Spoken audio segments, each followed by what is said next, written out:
In a few hours, we'll find out whether Anthony Albanese or Bill Shorten is to become the next federal Labor Party leader. The last votes of rank and file members will be counted this morning and weighed up with the votes of the caucus members before the final result is revealed. Andrew Green reports. A leadership contest like no other enacted. Andrew Green, ABC News, Canberra.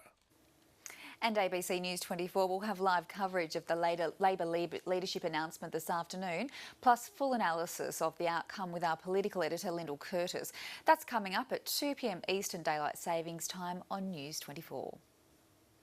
Former Federal Parliamentary Speaker Peter Slipper says his wife believes the sexual harassment case brought against him by his former staff member James Ashby cost her a chance to be a mother. The federal court dismissed the case last year, saying it was brought to cause political damage. Mr Slipper told the ABC's Insiders program the public pressure took its toll on his family.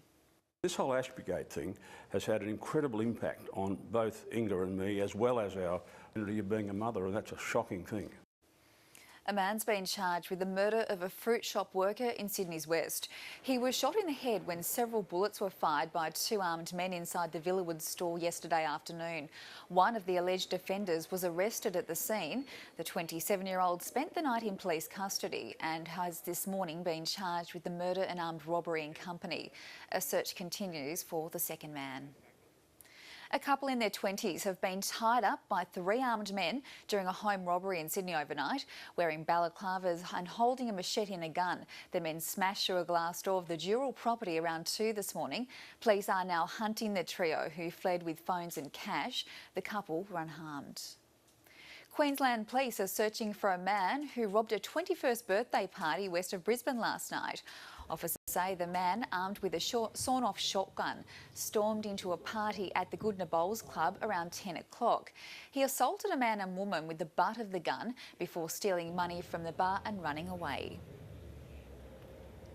Very brazen, very thoughtless, and very selfish.